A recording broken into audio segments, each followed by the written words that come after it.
Kinshasa, Téléma. Suivez désormais sur votre radio l'émission Audience publique.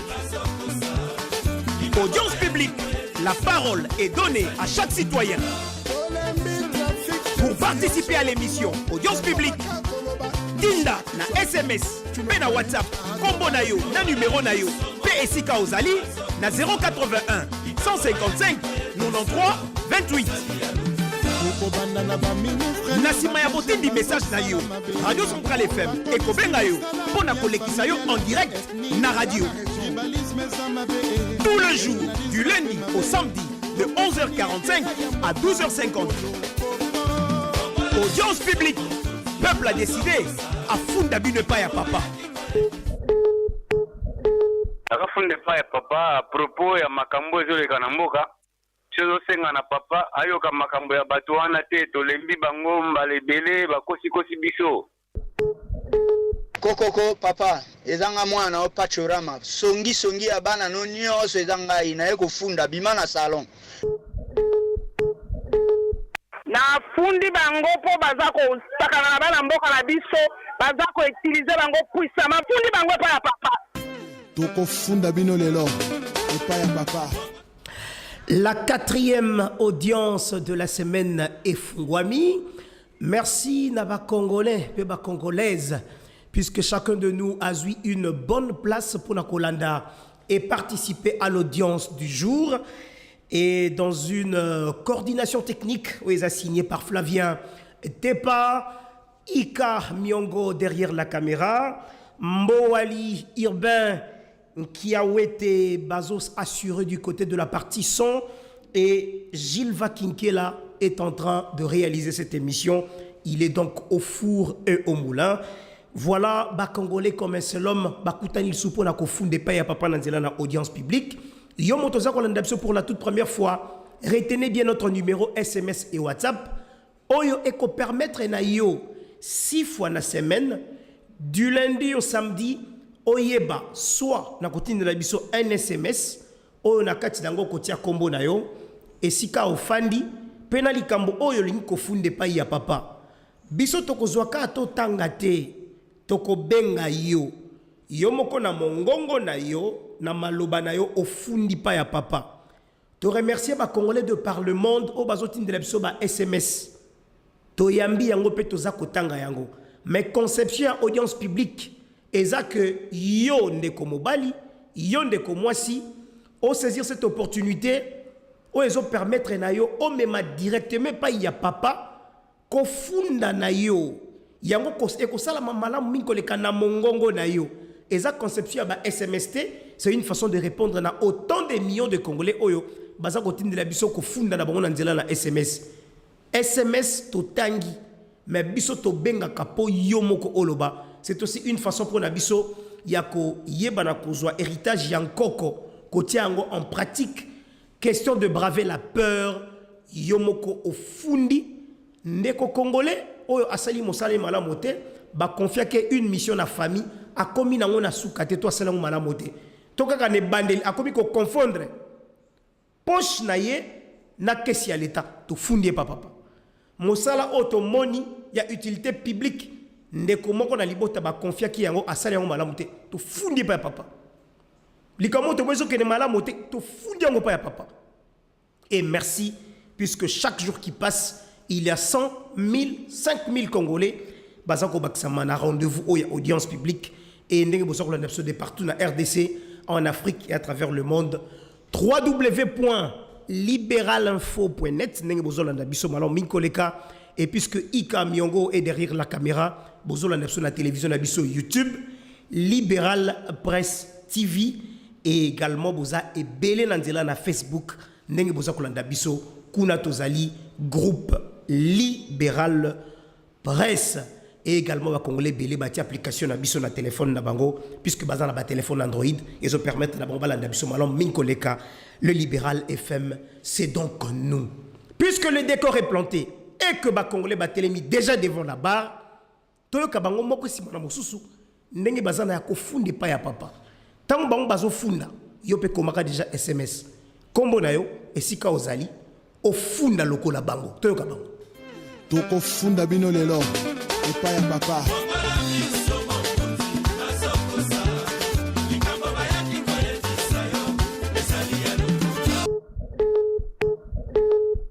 Bonjour, bonjour, na petit bonjour, puis na petit bandoni simbote na méthode parce que bien que toujours le mais c'est comme si ma campagne est toujours pour s'empirer. Et on a essayé pour la fin de ce papa parce que c'est une situation eux ils allaient à courant na mai comme vraiment ils comme vraiment très très très difficile. C'est pour finir faire. Pour atteindre la résilience de comprendre. Tu veux dire en plein centre-ville, les locaux qui sont en plein, les locaux à forage, ils ont vraiment les locaux qui sont en magasin. Et on a eu qu'au final, papa, tu sais, les missions en ligne, tu sais, les 3 jours dans la courante. Là, il faut que tu le barres, tu sais pas ce que tu fais déjà, je crois, il y a 3 mois, pour ils ont la société. Donc, ils vont à forage. Là, forage, en fait, la mission, mais forage, c'est bien, la qualité en main forage, il y a différent. Là, forage, tu mets la réalité. C'est ça. Donc, ils ont coûté, mission, d'autres dépenses. Énergie, en plus de cela, qualité au moins, il y a un peu de service en côté. Et bien, il y a un fond de sous papa, parce que tout le monde, comme ça, dans la mission à l'école, il y a gratuité. Mais, la commission à l'école à gratuité, la commission a dit face à la test. Il y a besoin de 300 élèves sur 7 ans. Mais tout comme il y en a, moi, Azouate, la test, parce que nous disons, il y a $20 pour foutre en haut. C'est pourquoi. Et tant que tu as la résultat, il y a des autres mots qui sont là. On a 300 élèves, et comme je dis, 50 élèves. C'est évité. $20, parce que tu dis là. Et il y a une ligne. On a dit que les droits, il y a participation aux tests. C'est éviter le pourquoi, parce que c'est bon. Parce qu'il y a une gratuité. Et on a fait le père, papa, on a mis l'école, il y a l'école catholique. Merci beaucoup la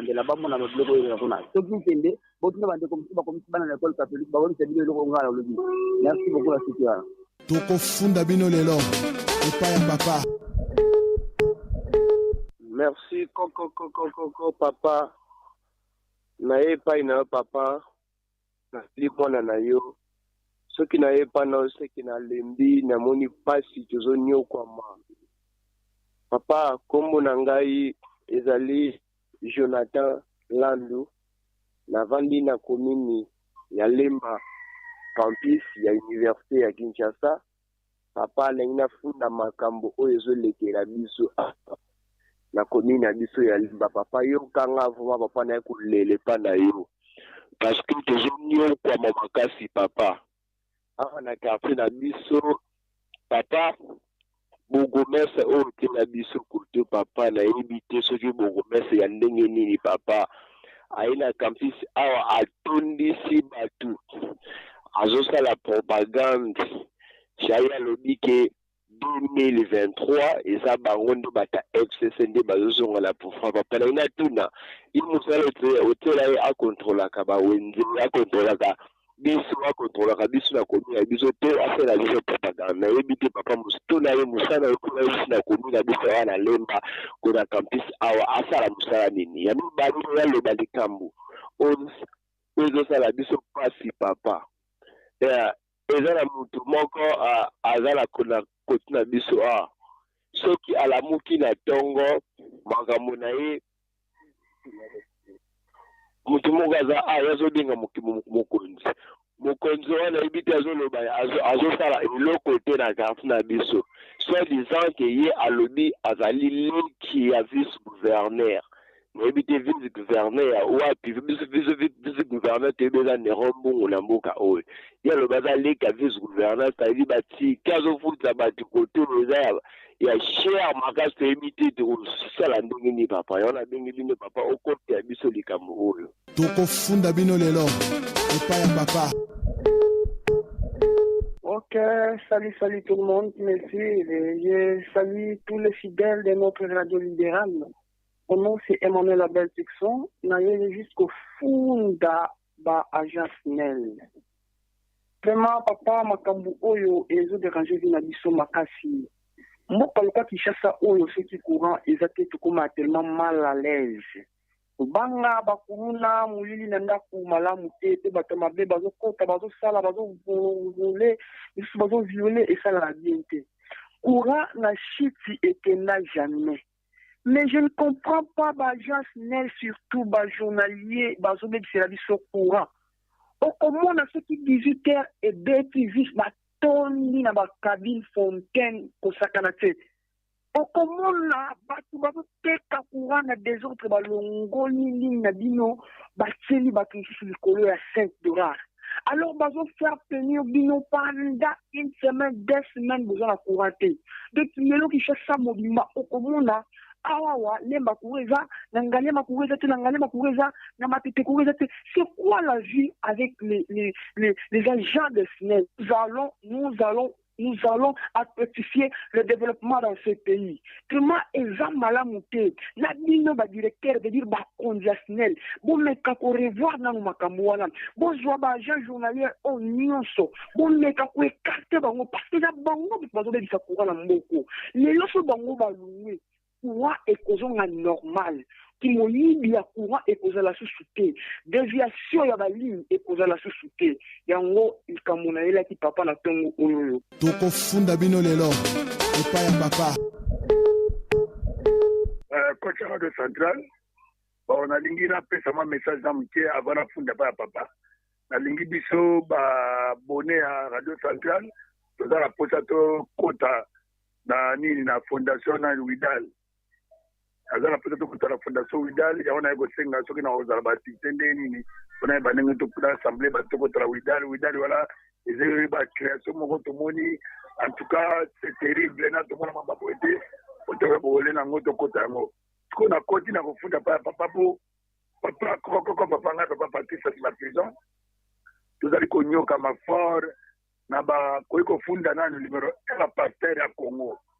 Celui qu'on y a comme un faux pasteur ou un professeur de Kouta. Lobby côté la vision de la Sélémba ou la propriété, et Kaboué ma balaba, tout ma bête, pasteur, ou un tomber église, ma boîte qui a mon papa. Les Kaboué ma pasteur, oh, il y a le Kouta Ramboka.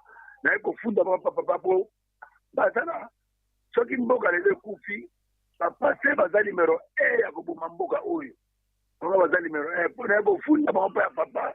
Batikila biso makelele apamba pa bataka biso na musique oyo ya makelele loko moko esatra bakisa bango bango bazala betire ako bandekisi bien akomontie Dubai akende Dubai asala boye akende sala commerce na sa église en tout cas yango namoni bapastel lukuta eleki tro baprovincial lukuta yango na kofuna papa azela bango solution papa ntango azaka pouvoir abandaka na bango bapesa bango mokongo mpo batambolaka bien te yango na kofunda bango mpa ya bababo bapasser mpe na bazonga na nzela mabe eleki mingi baza na verse moko oyo babakisaka bato ata okuti ele mabe bango kaka nexige point nayebi te mokolo bakojuge bango soki biso tokozala tomona nde bakojuge bango mpo bajugaka motu oyo ozomona nzambe toyobi ye biso nyonso azali me tomonaka ye te tomonaka na bakreation na ye me bango ata azwi mwasi ya bato ata asali mabe na eglise bajuge ye te nzambe ye bakojuge ye yango akosi biso mingi na mboka oyo te kofunda bango papa afungola bango na miso baza otela koboma Kongo yango makolo na yaloba yango wana en tout cas merci mingi atiki mpe bamosusu bazali tokofunda bino lelo epa ya papa.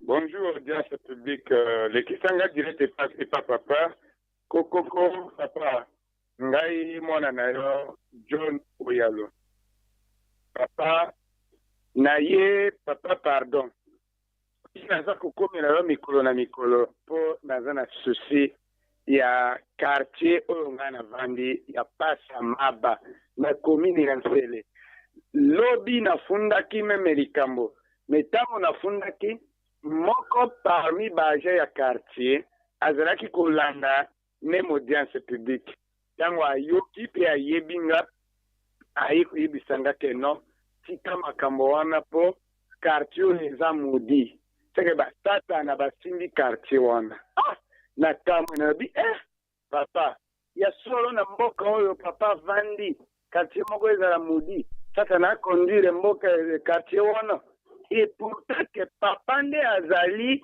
nakoki kobenga ye ke no papa azali démon géant ya mboka oyo bandoki nyonso bango bamelaka ye bato nyonso ya mitema malamu bakendaka epa papa mpo na nini bato songolo moko boye balobaka no quartier oyo eza modi mpo na nini bongo quartier oyo eza na mopanzi esika papa voyageaka esika papa ayaka na bato ndenge na ndenge ata bazoya na butu bakuta quartier wana kaka molili quartier wana mai te quartier wana nzela te quartier wana lokola eza makambo ya mabe baye kovandisa bato babengi kuluna c'est-à-dire namonaki je tout compliqué non kaka baagent wana bango nde baza kofavorize bana wana mpo batumbolaka bato mikolo na mikolo yango wana nasekietaki lisusu après odiase alobi mutu wana aye mpe ayebisi ngai likambo wana papa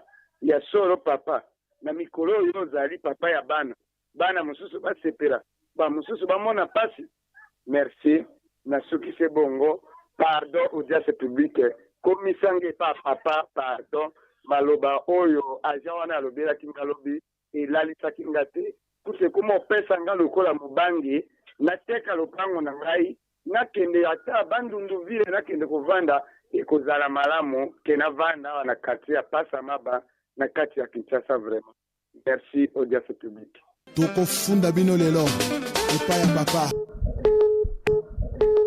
Merci bien les grands journalistes qui sont maïmané qui techniques nous sommes vos petits chats par le vent héros pour les mbaka qui vont être le grand audience publique. Vraiment mon frère, s'agissant il y a des sujets qui sont fermés dans l'immédiat tous les ports privés. Écoutez, les choses étaient clairement fermés dans l'immédiat. Est-ce que jusqu'aujourd'hui les ports ont été fermés? Sont les ministères qui doivent mettre ça en application. Les paroles d'un chef est suivi de faits. Il n'y a pas de faits. C'est-à-dire, l'idée, c'est, mon frère, cette histoire ici, il faut qu'on interpelle le ministre de la décentralisation. Il doit venir se justifier. Les limites posent problème. Et d'aider, ce n'était pas une priorité. Qui nous disent clairement par la représentation nationale, c'était ça, la décision et le conseil des ministres. Qu'on nous dise la vérité sur ça. Hein? Et si ce n'était pas le cas, il n'a qu'à dire le même sort quand c'est la justice. Et vraiment, je me trouve, c'est comme si les chefs se trouvaient devant un truc qu'ils ont déjà préparé.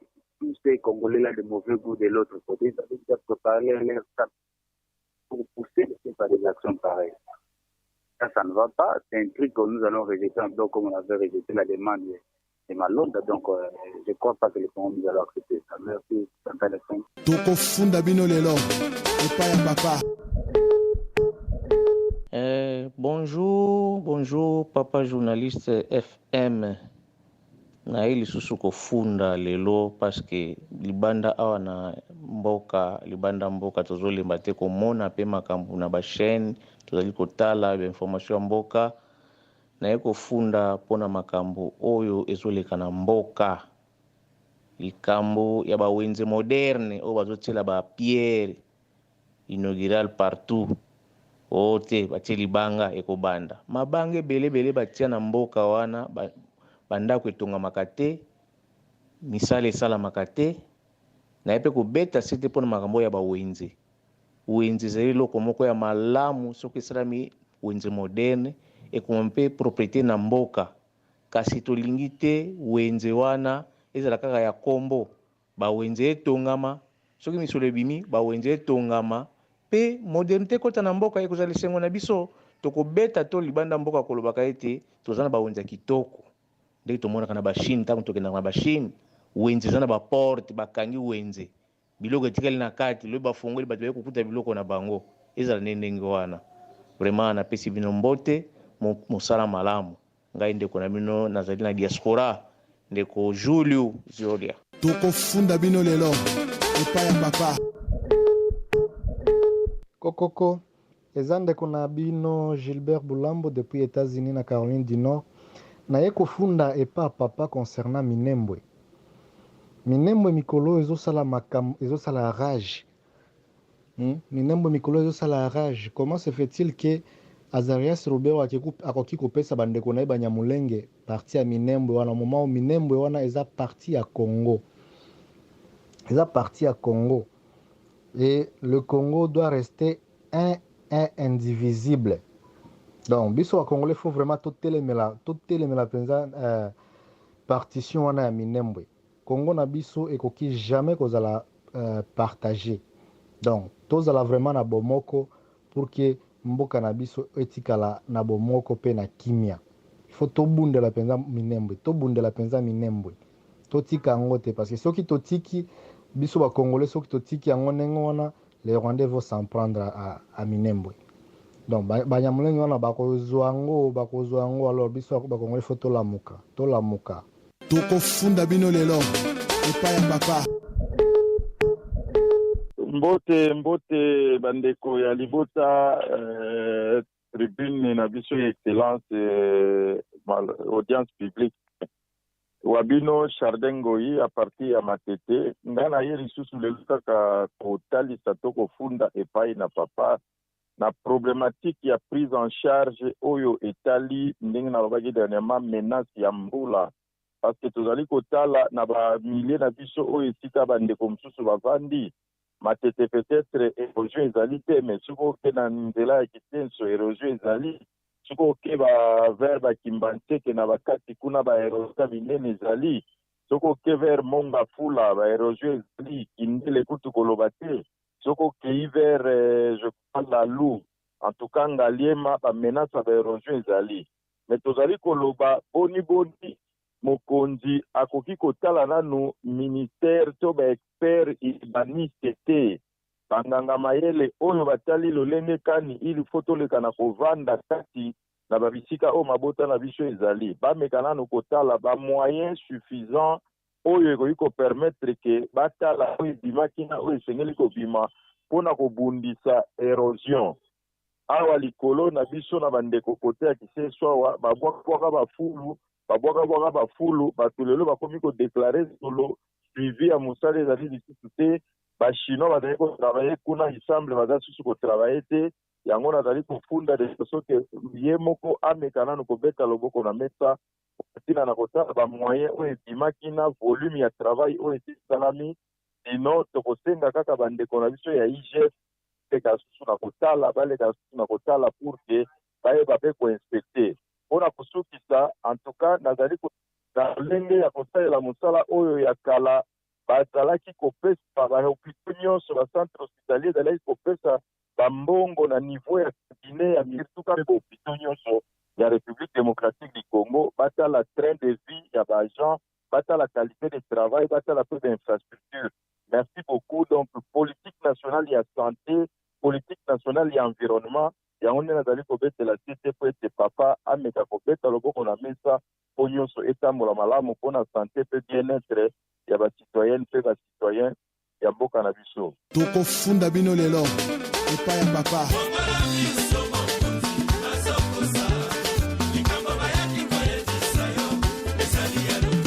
Kinshasa, Yoka Sango, Kinshasa, Téléma. Suivez désormais sur votre radio l'émission Audience publique. Audience publique, la parole est donnée à chaque citoyen. Pour participer à l'émission Audience publique, Dinda na SMS, pe na WhatsApp, combo na yo, na numéro na yo, PSika Ozali, na 081 155 93 28. Nasima ya botendi message na yo Radio Central FM ekobenga yo pona kolekisa yo en direct na radio tout le jour du lundi au samedi de 11h45 à 12h50. Audience publique, peuple a décidé à funda bino pa ya papa. Sana biso etongama. Nyonso oyo bazana mitukalanda biso en cet instant merci bon pelaka na koka baninga te yomoko pe funda epai ya papa numéro na biso SMS pe WhatsApp 0 ki na telemi pété mais naotalande Madame Myriam Lola. Et ce qu'à côté Libiso na studio, c'est qu'il y a une bonne nouvelle. Et nous remercions Bakondi à Radio Centrale FM pour na bolingo oyo bazako zongisa et pas y a ba fidèles auditeurs, il y a Radio Centrale FM. Et je pense que tout à l'heure, il y aura un qui va gagner. Pour na rekota na lo, il y a ba participants, il y a programme Nabiso Kanga Journée. C'est très facile. N'engé déjà numéro dans ekota na audience publique. Au tin de la Rabiso ba SMS pour Ofunda. N'engé au tin de la Rabiso ba sangona info trafic. Abiso na nzela tel mutu ka moko kufa ki lobela on atongo na radio. N'engé Olanda ka ba journaux na biso.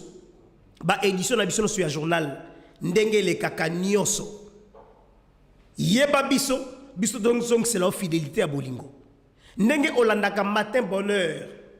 Au tin de rappel ba SMS pour na ko féliciter équipe wana. Numéro na auto enregistré yango. Tozanango.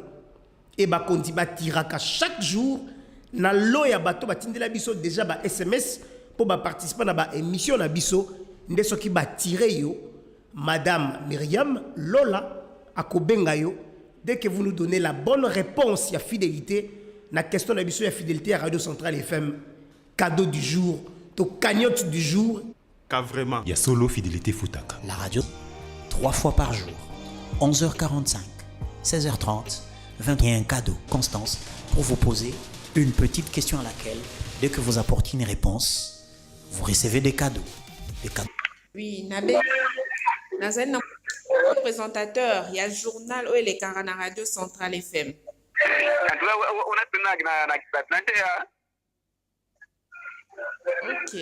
On a une information. Merci.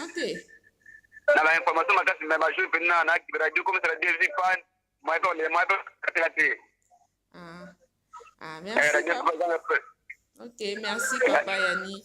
On a raté les cadeaux Radio Centrale. Bongi sa radio bongo vanolanda biso merci beaucoup. Ok, merci maman.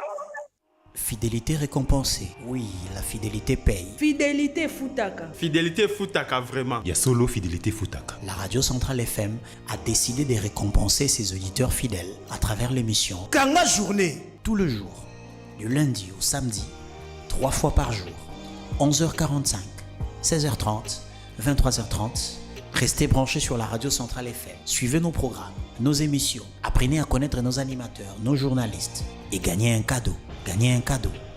La Radio Centrale FM, Kanga Journée, peut vous appeler à tout moment.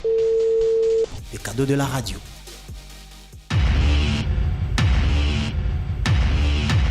Bana ya ngumba ya Kisasa. Tofuta mpako na direction générale des recettes de Kinshasa DGRK. Pour Kinshasa na biso et Tonga. Fidélité na Radio Centrale FM Eko Futa. Yeba biso pour ozoba cadeau nyonso eza ebongami po na bino population congolaise en général. Bino ba ebozali ba fidèles auditeurs ya Radio Centrale FM. Bozolanda biso la bande FM na 89.4 et bandeko ba sous en cet instant a très bien connecté na www.liberalinfo.net. Nenge boza kolanda biso na ngonga oyo na Moxika. Je salue une famille congolaise bazolanda biso na Australie en cet instant et c'est comme ça que ça nous fait plaisir de savoir. Pétant to kutuna bino la petite question à fidélité, beaucoup ba na copé cette la bonne réponse. Oh, tout à l'heure mon ami Yannick a raté cagnotte du jour, mais ba salinga sin que ba kondi ba tirer numéro mosusu na lo, ba kondi ba tirer deuxième numéro. Maman Myriam Azongi na Lombango pour composer le numéro de la deuxième personne Oyo. Cette fois-ci, tout le monde a pété a gagné ko puisque ma maman va mener biso, ma papa va pour la 2-0. Deux dames si va gagner, biso ma papa to pour la kaka. Espérons que la personne, on ne sait pas si ce sera une dame ou bien un monsieur, au numéro n'a pas sonné tout à l'heure, mais ce qu'ils attendent, pardon, sauver honneur d'Abiso Balamibali pour vraiment Mbo Ali Libandiko Bimasuki Pamba. Parce qu'à ça qu'on participe à l'audience du jour, à cause de là, un monsieur P a gagné cagnotte P cadeau du jour. On prend Maman Lola, puisque le téléphone est en train de sonner. Fidélité récompensée. Oui, la fidélité paye. Fidélité Futaka. Fidélité Futaka vraiment. Il y a solo fidélité Futaka. La Radio Centrale FM a décidé de récompenser ses auditeurs fidèles à travers l'émission Kanga Journée. Tout le jour, du lundi au samedi, 3 fois par jour, 11h45, 16h30, 23h30 et un cadeau. La radio Centrale FM, Kanga Journée, peut vous appeler à tout moment, à n'importe quelle circonstance, pour vous poser une petite question à laquelle, dès que vous apportez une réponse, vous recevez des cadeaux de la radio. Allô? Bonjour, Pati. Oui, bonjour. Oui, eza studio ya Radio Centrale FM Tebengio. Oui. Oui, na cadre ya émission na biso Kanga Journée, ozoleka na kati audience publique. Olanda ngo? Oui, nazolanda ngo. Ok. Nazali na motu na moko mpona yo lelo. Allô? Allô, nazoka mama. Okoki kopesa biso kombo ya deux présentateurs na biso ya journal. Deux présentateurs na biso ya journal. Ba va présenter un journal ya Radio Centrale. Ya liboso maman c'est ça. On présente kana tumwana vraiment donc il a comme qui mena comme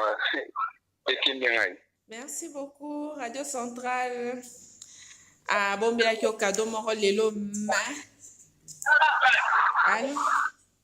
Allô nazoka. Oui, Radio Centrale bon bien ki o cadeau moko ya 20 000 francs mais on raté en par rapport à la réponse na yo. Bon, les campagnes prochaines. Voilà. Ils allaient toujours brancher na station na biso. Torobenga lisusu pona la question mususu. Merci maman, merci. Okay, Fidélité récompensée. Oui, la fidélité paye. Fidélité Futaka. Fidélité Futaka, vraiment. Il y a solo Fidélité Futaka. La Radio Centrale FM a décidé de récompenser ses auditeurs fidèles à travers l'émission Kanga Journée. Tout le jour, du lundi au samedi, 3 fois par jour, 11h45, 16h30, 23h30. Restez branchés sur la Radio Centrale FM. Suivez nos programmes, nos émissions. Apprenez à connaître nos animateurs, nos journalistes. Et gagnez un cadeau. La Radio Centrale FM, Kanga Journée, peut vous appeler à tout moment, à n'importe quelle circonstance, pour vous poser une petite question à laquelle, dès que vous apportez une réponse, vous recevez des cadeaux de la radio.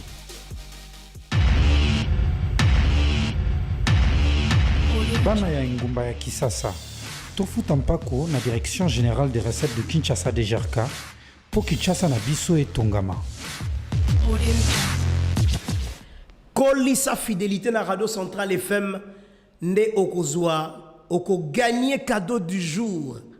Et c'est comme ça 6 fois la semaine. Kolisa fidélité.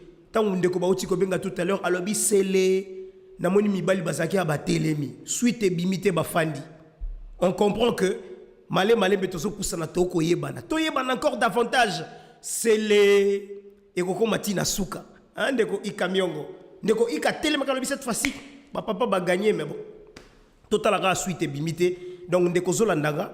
Ndenge ndeko boyoki azu apesi la bonne réponse te. Apesi ndambu na nzela ya bonne réponse. Yo kanga réponse en tina suka. Tant bako benga yo to gagner ba cadeau parce que ba konzi ba ko bisanga ma fisto comment ba fidèles auditeurs tisiko ba ko tika dépôt na biso to ndaboy parce que toza na ba mbongo na biso na ba porte-monnaie pe na ba banque na biso électronique ya routine de la bino. Toza pe na ba cadeau na biso en nature ya repesa bino. Ndenge na lobaka ba msuba ko tika na ba likola ya ko kanga kaka journée atikali na congélateur à souvenir. Kokanga journée ka bosali 3 jours ya carburant. Toko poussa na malembe plus fidélité zokola. Boko mona pe ba cadeau gonflé koli. Tala tango maman zui 20 000 francs, oye komi 40 000. Tango bat badi ko katana ekondi lisusu.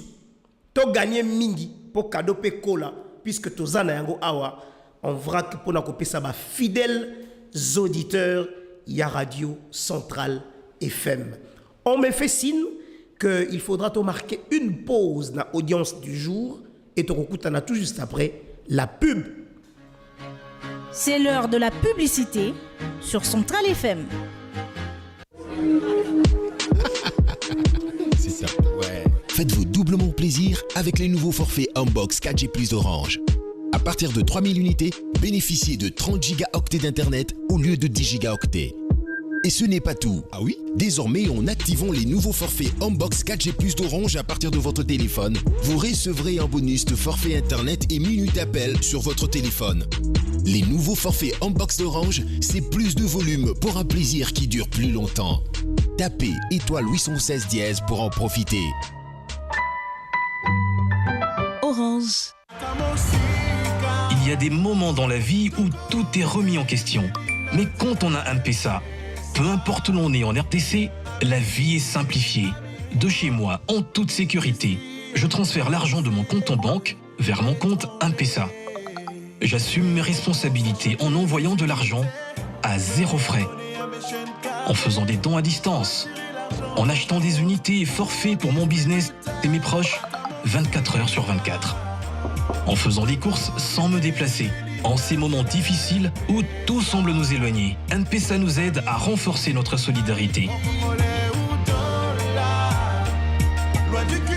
Facilitez-vous la vie avec M-Pesa. Composez juste étoile 1122 dièse. Restons solidaires, restons connectés. Ready?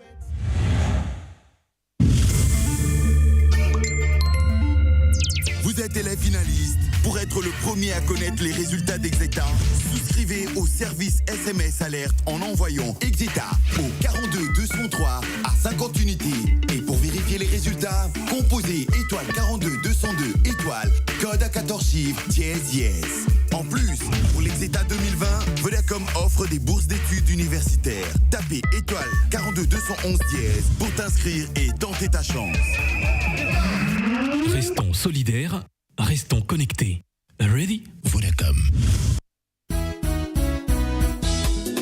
Ukuma kulela lela, onga minu basi, onga minu njuluka, salela kaka. Dentifrice flottant, dentifrice flottant, dentifrice flottant, la kobongisa minu nangai.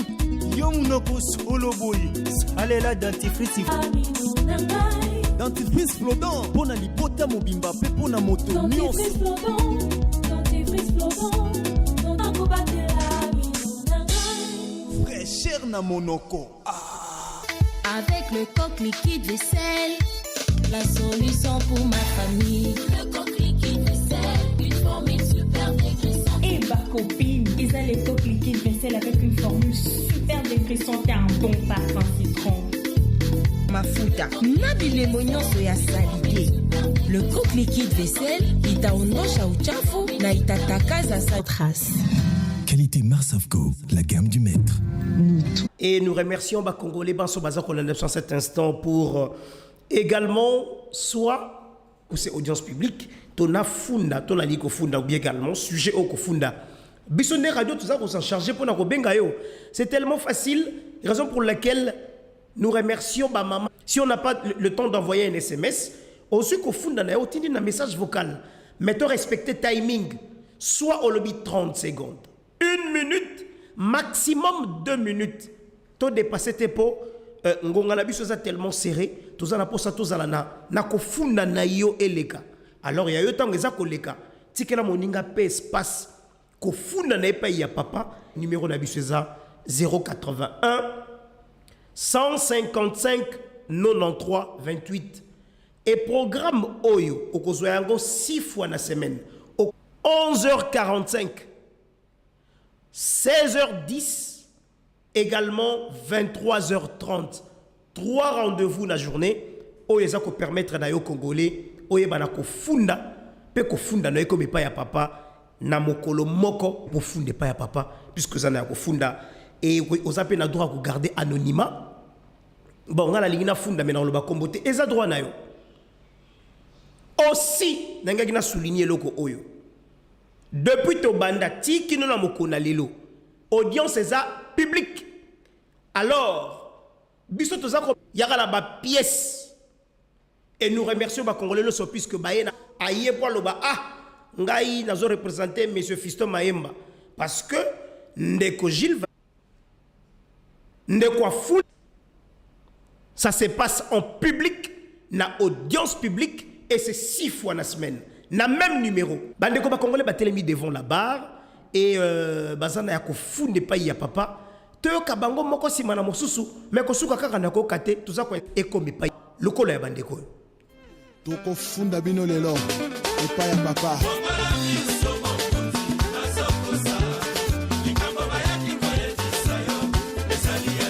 komini ya nsele ye musala na ye kaka koteka baaveni kuluna ezosila te courant eza te baveni ekoma mike tozalaka biso kote na bawumbu te tozalaka kutu na terrain ya kosala eloko te yango na ye kofunda epa papa tokofunda bino lelo epai ya papa. Merci audience publique nga mesendo ngai ndeko Faustin na bengi bino depuis commune ya Kimbanseke na Kati.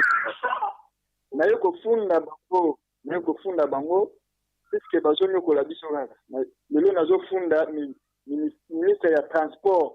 Ministre ya transport na yo kofunda ye ministre ya transport oyo ya biso ya Kinshasa ya vila Kinshasa.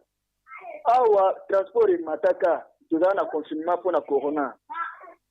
Tozala okota mibale misato na bataki mais cette fois-ci bazong batukomaka na tati ezonga normal.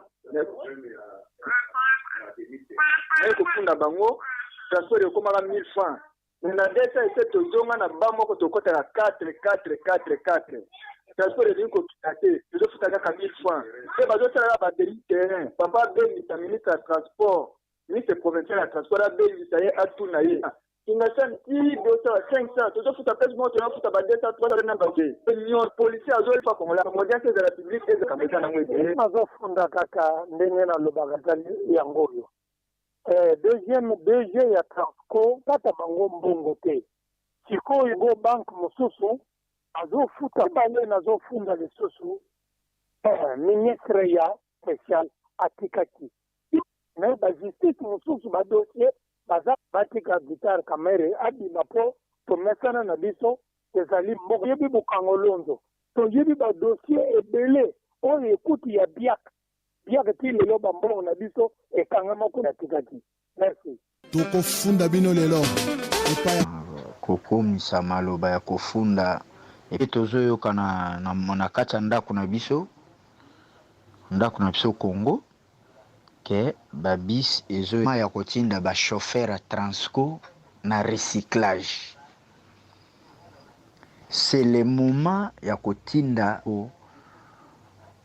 ozana idete soki penze eza ya solo babis ezo ya na répéter bakbele ya koumela ba respecter pe non comme oui ba respecter pe o to benga courtoisie routier o elobi courtoisie routier ba chauffeur à Transco et kosunga penza batinda faire et pas na papa. Merci.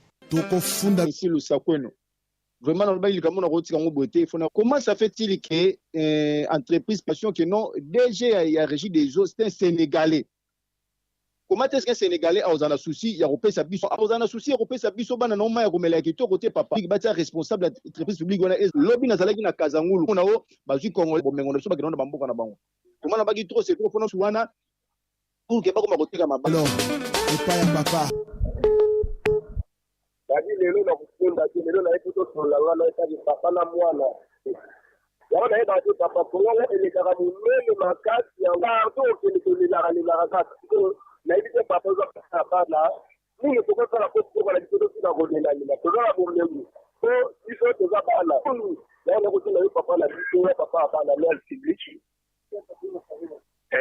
ndakutana naka papa kokokoko papa na ye koyebisa yo likambo na evre pendant au moins 7 ans et demi nga kokoisa kosimba sanga bolongola ngai mais okolinga neti yaga boye oya boye azosala mosala te vraiment na des enfants bientôt comme ça ata mosusu dossier mosusu. Merci. Tokofunda bino lelo nani mtu samba telefone libanda ni bazo mettre libanda ba décaler nyonso libanda donc on na roté amerno mona donc on va aller à likambo nazo funda pa papa le deux ex-présidents basalaki likambo ya malamu kende na nzela mai na la oya simbaki alba asalaki soki réfectionnement ya ndako na ye likambo yango ya kosuka dossier yango esuki wapi mbongo akotaka na un stade na marsurité. Mais 8 janvier, na mona crash ya avion wana oyo ilisi avion iniki misuni nazo mona boye bazotia ba misuni musu 1995 sikoyo sikoyo bakwa ko je bakonta na terrain bakomi ko senga bango mbongo.